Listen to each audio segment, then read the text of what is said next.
Well, good morning, everybody. Welcome to the Underhood Show presented by Mel Hamilton Ford. Morning, Josh. Good morning. It's Toy Drive Day. It is Toy Drive Day. It's sunny and 70, too. I don't know. I was Can't getting explain ready. it. So, for those you don't know, I'm headed up on the roof here shortly after the show. To suntan, I think. It's a suntan. I think that's probably about right. Get a little tan. This is the 17th time to go up. Do you believe that, Josh? That's crazy. And I got ready to leave this morning. My wife's got this big old coat out and all this. I said, you just put that stuff away. Go get my shorts. Can you go get my shorts?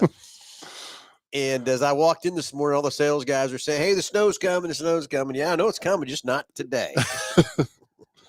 Robert was asking about putting a Christmas tree up there, and I said, well, I don't know. To be more festive, I really think we need a palm tree up there. But it's our 17th annual toy drive for the Salvation Army. We already got about a half a truck full up toys for them. So please reach down deep for these kids that don't have a great family situation or whatever. That needs some kind of a toy or something for Christmas. And it's anywhere from birth all the way to age 18. Yeah. Certainly, definitely a good cause, especially you get into this time of year and, to get these kids something that they may otherwise not get, definitely would be greatly appreciated. And, just, it's a good cause. That's the reason for the season, That's exactly right. It's the holiday seasons, and I don't know where 2024 went. It's absolutely blown by. That's for sure. And I just don't know where this time went, what we did to. It just seems like the year just started. Yeah, I would definitely agree with that. So anyways, no, you're fine. Go ahead. Anyway, so it's the 17th annual toy drive here at Mel Hamilton Ford, and of course Santa. I already talked to him too, Josh. He's rolling in at 11 o'clock. Is he? Talked to him this morning. Gonna be here. Mrs. Claus is coming too. Look at that. Josh, good. I know how much you want your picture taken, but you got to wait your turn in line. No cutting in line to get your picture with Santa this time, okay? Josh does that every year. He has to cut in line and try to get first. Well, get a picture with Santa and everything else. Just the excitement's just overwhelming. That's all there is to it. So 11 o'clock, Santa will be here, huh? Get your photo taken. We've got a Christmas tree all set up and got some chairs there for Santa as well. Yeah, so. Jordan Whitehead is here to cook some tacos for us for lunch. Okay. I'm sure there's going to be all kinds of cookies and stuff running around here too. You can't have a Christmas party without cookies, can you? No, not at all. You gotta have something to keep Santa in check while he's here. So get a new unwrapped toy, birth to age 18 for those kids over at the Salvation Army. And Josh, we're going to be gone next week for the Hoosier meeting, so we're not going to get the chance to go over there and see those kids and stuff like we normally do to deliver the toys. They're going to deliver them over there on Monday from that part. So just jump out there, just anything at all to help those kids have a great Christmas and a great time over there and everything else too. So yeah, I agree with that completely. I still can't believe it's 17th time I've been up on that roof. Yeah, that is crazy. That's absolutely crazy. We get into December and man, it just gets busy around here. Of course, it's always busy, but that's good for sure. And you got a lot of people that travel this time of year and head home and stuff like that. And Albert said he didn't get his invite, so that's odd. He must not like us on Facebook. That's the problem. You think maybe he just didn't thought it was going to snow, and so he's trying to get me busted. Is what he's trying to do. Just said he lost it in the mail or something. Man, I don't want to get up there. There's a good chance it could snow, maybe. Well, he wants us to come spend the time on the roof. Yeah. I don't have many visitors up there. Once in a while I'll get one, but not very often. I have a lot of teasing going on, Delbert, from everybody down below, how the forklift key's gone. Or we just lost the forklift altogether. It's out of gas. All kinds of stuff. It's not really that far up there. I ain't jumping. I can promise you that. I thought about it a couple times because the back, the roof, the trucks are backed in there. Oh, and it wouldn't be too bad a deal, but I'm afraid what kind of damage I do to the hood of that F-150 sitting out there too. Yeah, I understand that. Yeah. So no, Delbert, I know you like all of them, buddy. I was just giving you some static about it too. So giving you a hard time, right? Yeah, exactly. So hey, it's 17th annual toy drive. Let's get a toy. Come out and get me off that roof And We've already got a pretty good start to that. We got a I know it's crazy, isn't truck it? on the showroom, and Yeah. it's pretty well full. I've was kind of telling staff, early on we talked about it, as early as probably the first start of the week, and I was like, hey, you don't have to wait till Saturday to bring the toys. We need them, we need them at Yeah. any point in time. So bring some stuff. And the very first person that brought something in was Connor, one of the service advisors over there. And well, he actually come walking in and he's holding this sack, and I kind of assumed it was his lunch or whatever. And uh, well, in the sack he had his lunch and toys for the toy drive. He went and bought a bunch of little They Matchbox don't fill the truck up cars. very That's fast. exactly Though. what I said. I said, could you have got a smaller toy? The goal is 5 F-150s here, dude. And so then it became a challenge as to who could buy the smallest gift to go in the back of the truck. And Ed over there had went and found these little micro cars Oh or yeah. something. So They were in the sales meeting the other day. That's what they said. Just get the little. Just if you get anything, just get those little Matchbox cars. yeah. I said, time out. No, that doesn't work. Doesn't work. They didn't fill that truck up very fast. Plus, the kids don't want a little bitty toy. Yeah, They want the big yeah, ones. They want yeah. the big things, stuff. So, for sure. So, anyway, it's a call-in show, 316-462-3673. Josh, as always, what do we give for each and every caller calling in the show? Yeah, so reach out to us and we'll send you a package out. It's going to consist of the works, which is an oil change and tire rotation. We use Motorcraft oil and filter products here at Mel Hamilton Ford. While we're performing that, we're going to complete a multi-point inspection on your vehicle, checking over the brakes, tires, steering, suspension, all the safety-related components, just to make sure that vehicle is ready to go for that next 5,000 miles of driving. You'll also get yourself $10 to Mel's Diner, so you can get yourself something to eat and drink while you're here with us at the Big Corner. Complete nitrogen for all the, complete nitrogen for, you get all the benefits that nitrogen has to offer, especially, this time of year when, I don't know, what was it, 2 days ago? It was like 18 degrees in the morning. And then here, Not today. rough day, 70, Yeah, so I get it. Called good, clean living, yeah, Josh. That's all that is. That's that exactly is. what that is. So, and then BG products package, which consists of a can of MOA or motor oil additive for your engine oil, and then CF5 for your fuel system. Again, just getting that vehicle geared up and ready to go for that next 5,000 miles of driving. So, all right, let's get the phones ringing, 316-462-3673. You want to talk about the toy drive we got going on today, or you just want to talk about anything in the automobile world? Let's go. 316-462-3673. So, anyway, Josh, you were starting to say something when I cut you off about the sun shining out there and 70 degrees. It's this time of year, it's definitely busy around here. I had the opportunity this week. We hosted it was actually for the USD 259, and I'm it's horrible that I probably don't know exactly what it was in regards to, but essentially it was the advisory board meeting for like the trades. All the trade schools, trades. And so jobs. obviously, with us, automotive was, the one of the main reasons why we were hosting it, and have a really good working relationship with all the automotive, all the automotive instructors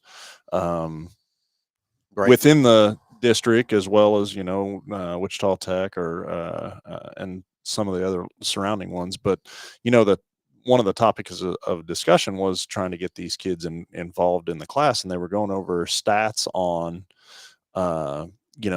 the numbers. So how many people start out, like say in a general auto class as a freshman, and then by that, then how many, are in there as sophomores, and then juniors and seniors, and each year, I mean, it's just like a triangle chart that each year it kind of got less and less number of those students. And one of the things that I was, asking for, saying, hey, you guys, we really need to put this into the program, is it like it needs to be a mandatory deal to be on like an internship, or to get in the job and be involved, and trying to keep those students engaged. And for me, like being in a high school setting with learning in a classroom environment and stuff, it wasn't it, right? But when I got me either. but when I got actually in the industry and was able to be more hands-on and focused in the deal, and I'm sure it's that way with a lot of the other traits, or and it's just trying to keep these students engaged at such a earlier earlier part of this, program, I think is huge, for sure. Well, yeah, and these kids, if we get talking to them when they're juniors and seniors, most of them really kind of have their mind made up a direction they're going, not per se 100%, but they at least got an idea of something what they're going to go do, whether it's going to be their final career path or whatever. But at Yeah. least they're not going to go here to school or go there to school or whatever. I've always said we need to talk to these kids when they're in 7th and 8th grade about the opportunities and things and stuff, and get them excited about the automobile business. I go back to my days, and when I come out of high school, and if you went to a trade school or whatever, you were considered not one of the smarter kids, because all the smart kids and everybody that had a brain or whatever wanted to do was headed to college. Yeah. Well, I can promise you one thing: I'd have never made it through college, because I would have never invested the time on all those other classes and all that stuff. But it just didn't interest me. I had a hard enough time getting the high school stuff done. You know what I'm saying? Well, I think I don't know. Obviously, colleges can be extremely expensive, and I think in some cases people can make a career of going to college almost for a little while, or for a season anyways. And I mean, my biggest thing, and talking with some of these classes and stuff, is like the most benefit to you is find out and know kind of where you want to go, and then just take the most direct path to get there, right? Yeah. Don't go spend 2 years in college and think, okay, I want to be in the automotive field, and then never have been in it, go get in it and decide, whoa, hold on, this isn't what I signed up to do, or what I want to do. And it's no different than any other career field that you would select or take, is that, to invest all that time and effort and money into a college and never have even been a part of it or in it, is obviously not ideal. I mean, now granted, there probably are a lot of success stories out there where that works great and grand, but so many times I've seen people that, I kind of want to do this, and then you get in it and it's like, okay, well, hold on, now I want to back up and go over here. And I just think of the wasted time, money, and effort to do that, for sure. I agree with that 100% too, Josh. It's hard to get that to me, the direct career path that you need, or what you think you're going to like, and to get involved with that, whatever. That's where the trade school side of this thing is. It's just several years back again, and I was talking to who, he's not there now, was the president of Wichita Tech, and he says, you know what, you can go to a 4-year college, walk out of there with somewhere between $50,000 to $100,000 debt, or cost you 50 to 100 grand to get through that 4 years of college. He says, I'll give me 18 months and 10 grand. And he says, and you'll come out with maybe not any debt, but maybe 10 grand Yeah. worth of debt instead of 50 to 100. And I promise you, my trade school employee is going to make the same amount of money as that person coming out of college. And he's Yep. right. Yep. He's right. 100%. I wish I had those real stats, and now, because that was probably 5 or 6 years ago, because I'm sure the stats have changed and everything else too on that part. I'm sure colleges went up. I'm sure the trade schools went up and everything else too. But the same principles right there. Mm-hmm. Of what it takes to become a trade school. That's why I say, they always said when I went to Votech schools, I was considered, I wasn't a smart enough kid to go to college. No, I wouldn't have applied myself to college. Okay. Yeah. We could have done it. It was just the matter of I don't know. Yeah. It'd have been a rough go for me. Yeah. That's where the trade schools are at today. And a lot of these high schools, including my hometown, I kid you, on my senior year, I needed a semester of English and a semester of government to pass, and I had to clear up 7 hours of school.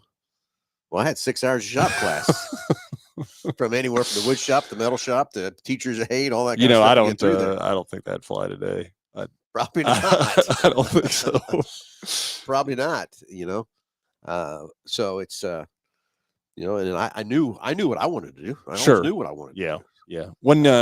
When you were in high school, your dad had his shop, right? Yeah.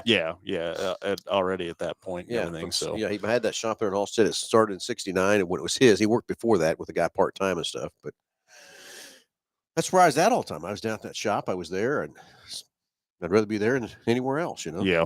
From that part. Understand that. My thing is, I wish when granted, I went to Salina Votech, and I really didn't research anything. I just knew that was the closest Votech that had automobile program, and off I went. And I got a degree out of there. Met some great people out of there from that part. But I'm going to tell you, I wish I'd have backed up probably and wish I'd have found something like Oak Mowgli. But who knows if that was even available back in back then or whatever too. But I will tell you that the parents too have to be sold on a trade school, not just a college too, to help those kids get where they need to be and everything else too. It's like last night, we're loading up the trailer to get ready to go to PRI, and in walked that young gentleman that's working for us, and he just come back from school, right? Yep. And where did he come from? Where did he? So he went down to. We sent him down to. I guess up to Kansas City, through the Ford training program. They've got several, throughout the country. But he had went up to Kansas City for an electrical class, and actually he goes back again this next week for another electrical class. David's been with us for a little while down at our Quick Lane facility, but again, he's invested in himself. We're invested in him, and he started out as an apprentice with us, so he was moving cars off the service drive pretty much when he very first started out with us, and has really enjoyed the industry and what it has to offer, and so trying to get him further along in his career for sure. Exactly. And I remember all those times of me going to class and what it took to get there. And now I hate to say how many hours we spend every week now, every month we spend training our techs. Yeah. And how much time those guys spend to do that. And a while back you said it's the same. If you get out of this business in 6 months, you're behind. Well, so now take that same technician in a different shop environment that, he's seeking education. He's trying to do better. He wants to do better. But then you have, a facility that is maybe more focused on a budget and not understanding the expense, and, doesn't want to reinvest, or thinks that it's just an expense driven business. Right. And that individual could have a completely different outlook on the automotive industry because of the person that they work for. Yeah. Oh, I agree with that. Even I go back to my situation is in the early 80s when I got out of high school, and I went to work and was washing cars at a dealership. Just moved my way up through there, and I was being a line tech before I got out of there, and they weren't paying me because I didn't have my degree. Well, I had enough, and a guy called me, said, "Hey, I hear you're frustrated over there. Why don't you come work for me?" Well, he paid me money that I thought I deserved, but it was an independent shop. Yeah. I went even there a year, and I realized, man, I'm in trouble. I cannot get the training. I'm not going to get advanced. I'm not going to keep up to date, all that kind of stuff from that part. And I knew, as much as I love working on those trucks and doing all that kind of stuff, I knew I need to get back into dealership. So I did. And the problem with that is then I went to the next dealership that I went to, wouldn't train me. Yeah. So even though you're at a dealership, you still got to find one that's going to train you and invest in you and help you. And they wouldn't train me. So that's when I left that one and went to Topeka. And that's when I finally got training, and I got, all the things I needed to have. And that's where I had my successful career there in Topeka as a tech. So, but anyway, anybody else got any questions about both tech schools, trade schools, whatever? 316-462-3673. Love to hear from you and see what's on your mind about that too. But from that part. Yeah, they were going through different things. Have you, so they were talking about, continuing ed for like the instructors, things like that, of different things they can do. I'd actually brought up, them going through like BG University, and because BG obviously is huge with us, and I know there's a lot of other shops out there that use BG. And then we were talking about, the all Hunter, which Hunter equipment, they do a lot of, alignment equipment. They have tire machines, balancers, things like that. And so that was another topic of discussion. Well, then came in PRI, or not kind of PRI, but SEMA. SEMA, wanted to go to SEMA, and all the instructors wanted to go to SEMA and walk the show. And have you ever been down to that deal? I've never been to SEMA. It always turns out there's something going on or whatever. I've been invited several times to go and just never can get out there to see that. But at some point we'll have to make that happen. So put a little effort in to get to SEMA, but it's typically always, I think it's kind of November-ish, and if I remember right, we've got obviously PRIs right around the corner. You just get to this time of year about mid-November, and from there on out, man, it just balls. Ignites a fire, right? Yeah.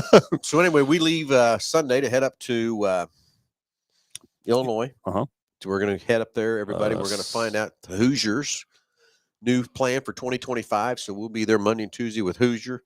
and be excited to do that. And then we will head over to PRI and set up our booth on Wednesday. And we'll have our booth there Thursday, Friday, Saturday. And we've got our tricked out F-150. I did a little quick video on it yesterday. If you haven't seen that video, go check that out. We fully decked out everybody. The Crave right now is a regular cab, 4-wheel drive F-150, putting a supercharger on it and going like heck, have 725 horse. But this one, we lowered it, put a suspension kit on it, some brakes on it, and decked out all the painting, made it completely everything as we could white. It's a hell of a truck.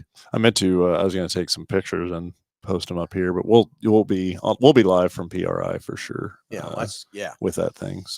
So then we've got our modified over there that we basically Tanner Mullins built a car that's going to go to one of his customers, but we put a half a body on it, and then we put all of our parts on it that we sell at Mel Hamilton Ford Racing. To showcase all that kind of stuff. That's the two cars we're going to have in our booth. So if you're headed to PRI, you need to come by and see us over there in our booth and stuff. We're right next to Hoosier, 3539. I think it's our booth number. I couldn't get that out yesterday, right? But it is what it is too. So that'll get you close. It might be it, but that'll get you close. It's a big Hoosier deal. We're right next to it. So anyway, the other thing that's exciting about that, for the second year in a row, we're going to interview the Hoosier team drivers. And basically these drivers are voted on from all the different racetracks, all the different promoters, all the different sanctioning bodies, all that kind of stuff. And I think there's 12 of them. And we're going to actually interview again all of them Thursday and Friday. So pay attention to Facebook. Pay attention. We'll go live when you'll be able to entertain and listen to these racers, their plans for 2025. I wish I knew who they were. We don't. They won't let us know. I think we'll find out when we get there Sunday. Gotcha. Maybe Monday we'll find out who the drivers actually are. The Hoosier Heroes. Yeah, Hoosier Heroes. So we'll be taking live interviews with them while we're at PRI throughout the day on Thursday and Friday. So stay tuned on Facebook and stuff and listen for that and watch for all the things we're doing there at PRI. And it's a great racing venue that we've been there. What is this? Our fourth year for the booth? I want to say it's probably fourth year, I think. For sure. And then every year just done something a little different one way or the other for sure. So yeah. So okay.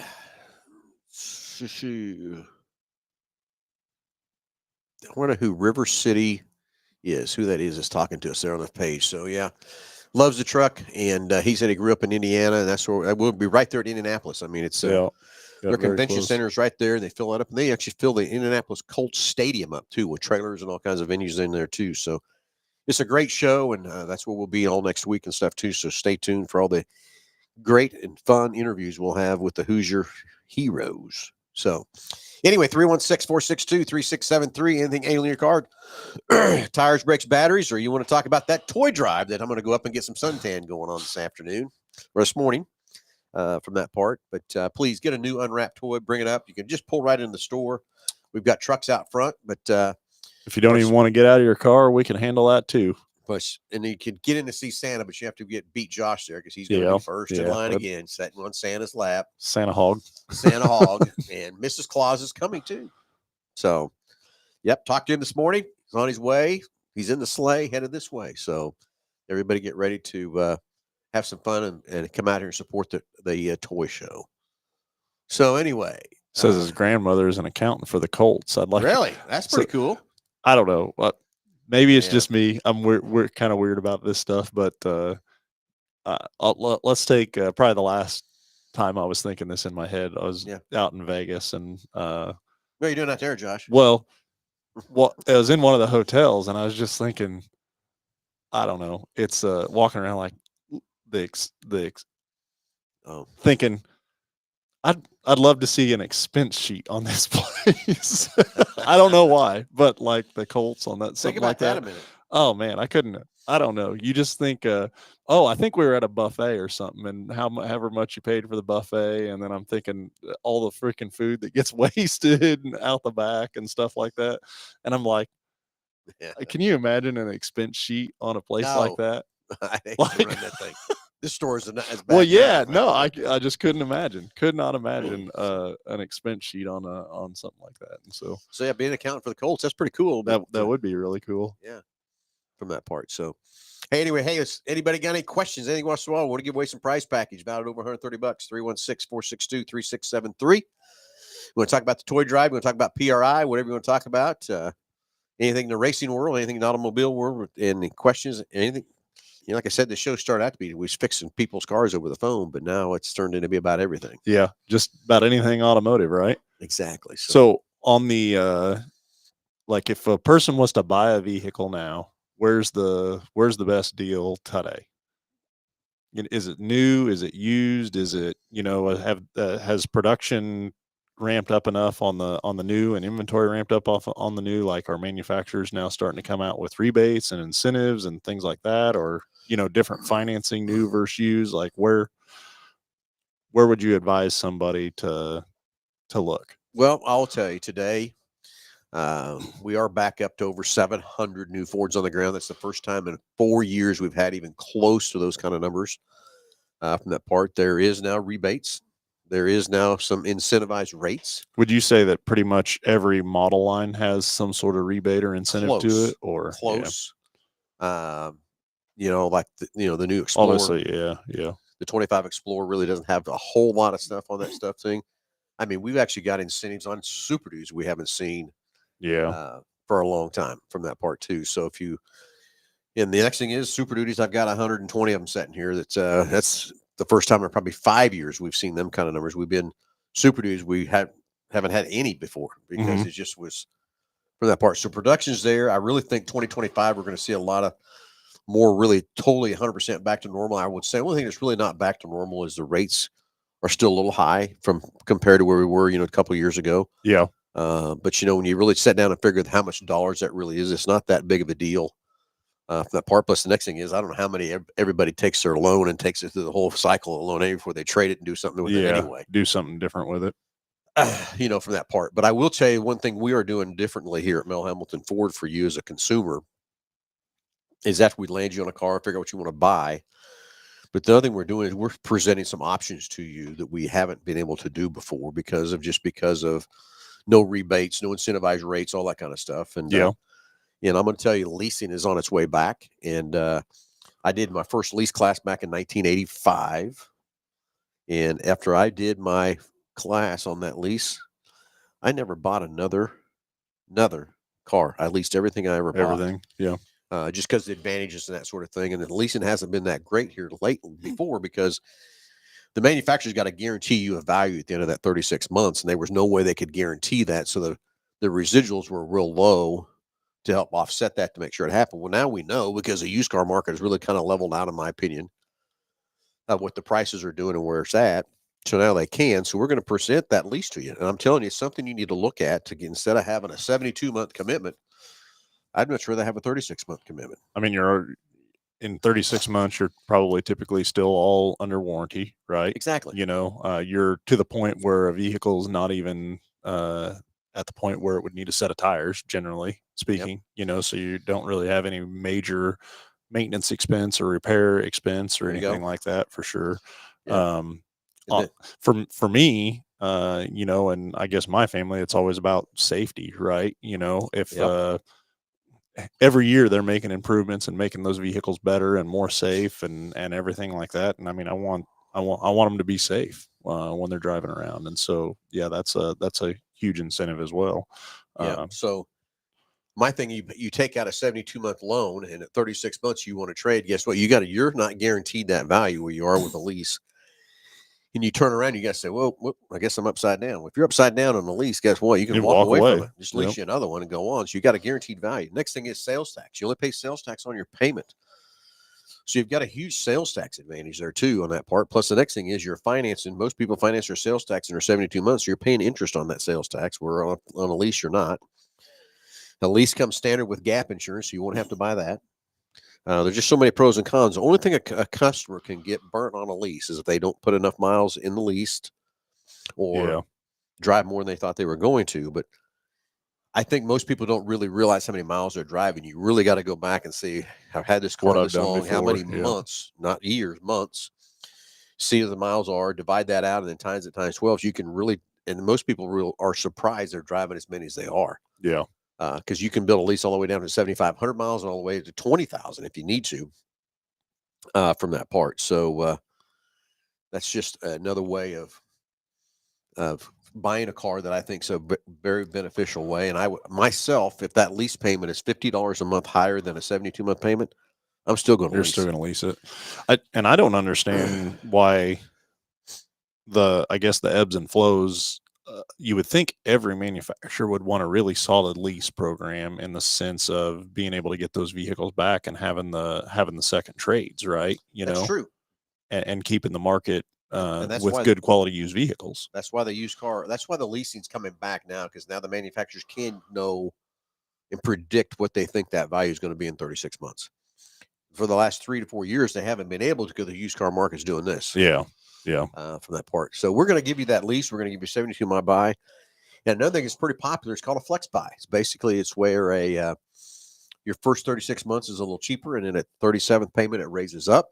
It's another option there too. And the only thing I like about that flex buy is a lot of times Ford is putting incentivized rates on that first 36 months. So if that's a better rate, then that flex buy is a great option from that part. So you just have to look at the numbers and see what is the best way for you to actually take care of that and buy that vehicle. So what's the benefit for the manufacturer to do a flex buy and something like that? I think the same thing as kind of a lease is this. They're just trying to turn and burn. Yeah, Get you to buy 2 cars instead of 1. Yeah. So when you get to that 36-month point, and then the payment maybe goes up or whatever, your thought process is, well, if I can get into something new for now this new payment, then so then I'm the same thing. Yeah. Each situation isn't best for each. Sure. The lease, the purchase, or the flex buy. Not everybody fits in that category. Which one's going to be best for them to fit that? Mm-hmm. And we've been studying those payments and giving customers options and things. And again, somebody might say, "There's no way I'm leasing." You know what? Okay, if you don't want to, that's fine. I want to give you the options, but I'm still telling you today, if a guy that's been in this business for as long as I've been in, and I'm going to buy a new car today, and that lease payment was $50 a month higher than a 72-month payment, I'd be leasing that car in a second, just so I have my guaranteed value. I got a shorter commitment. I'm saving on sales tax of what I'm spending. Yeah. And I got a value. At that 36 months, you can come in and say, okay, what's it worth? If it's worth more, trade it.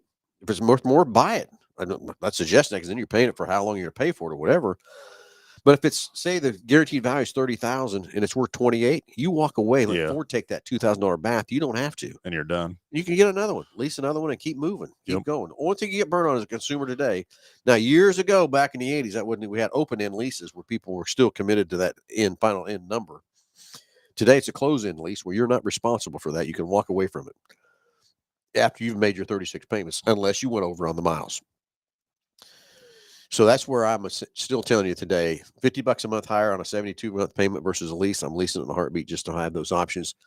And I got a guaranteed value in 36. No one can really, if you buy it 72 months, you got a guaranteed value at any point? No, you don't. Yeah. To have any guaranteed value, you make that 72nd payment. Not too many people making 72 payments anymore before they trade. Yeah. Yeah, for sure. So anyway, I hope I answered your question on that, Josh. So 316-462-3673. If anyone wants to ask some questions about that, I'll answer this for you too. Matt O'Connor, any schedule updates on the Salt City? Yes, Matt, we're just about finalized with the schedule. Had a phone call with our last sanctioning body yesterday, talking about some dates and stuff. So we do have some exciting stuff for 2025 from that part. The dates are out there, just not all the sanctioning bodies and the schedule classes that we're going to run in each one of those races. But the dates are locked in. We are done there on that part. We do have 12 races on the books from that part. But yesterday was a good call from that sort of thing. We had a couple more things to still work on, a couple of the sanction bodies and stuff too. But things are looking very, very good for that Salt City racing over there in 2025. Do you kind of remember dates wise? Are the majority of them Fridays, Saturdays? Most of them are Fridays. Both, or most of them are Fridays. We have 3 2-day shows. Okay. A Friday and Saturday, but the rest of the shows will be Fridays. We're trying to really work well with the racetracks around us to be, to stay off their days and that sort of thing. So Salina moved to Saturdays, which helped us drastically a lot there in Hutch for our schedule stuff too. Met with 81 Speedway and J.R. Sartain, and I've talked to Johnny Allen and stuff, working together well with those guys of not scheduled on top of them on their big events. They're not going to schedule on top of my big events. Back and forth, and have a great working relationship with those guys from that part. Now Humboldt, they race on Fridays too, but they're 3 hours, 2 hours on the other side of Wichita. So everybody agrees it's probably not a conflict on that part of us racing Fridays. Of course, we're running a few different classes than what they're running too. from that part. So excited for 2025. There at Salt City, and got a lot of things working in the works. Got a lot of things happening in the background you won't believe if you understood what that takes. So very, very much so. yeah, A lot of background work going on. No kidding.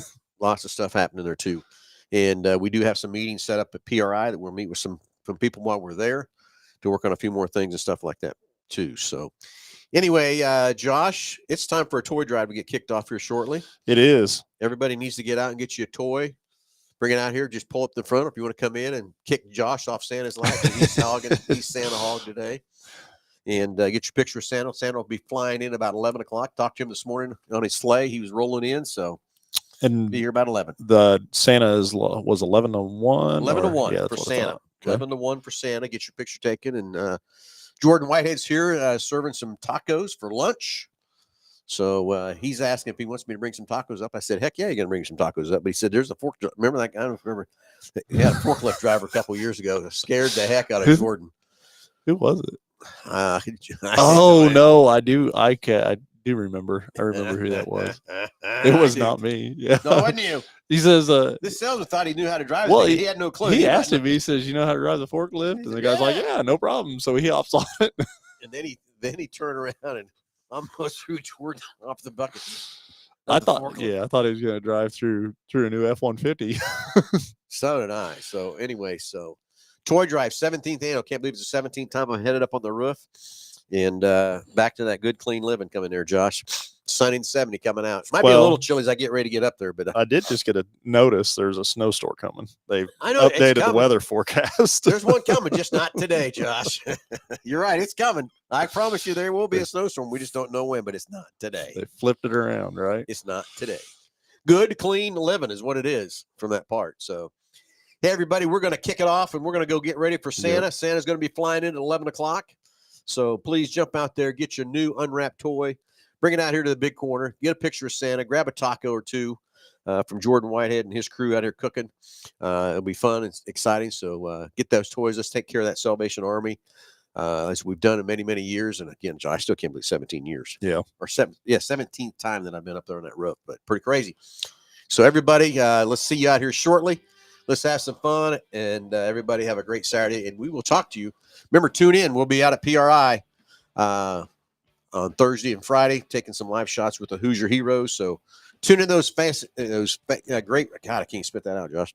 Those great race car drivers have been nominated for those guys, and it'll be fun from that part too. So everybody have a great Saturday. I'll see you out here shortly because I'll be right on the roof right out here in front. So everybody, talk to you soon, and watch for us next Thursday and Friday. Live from PRI.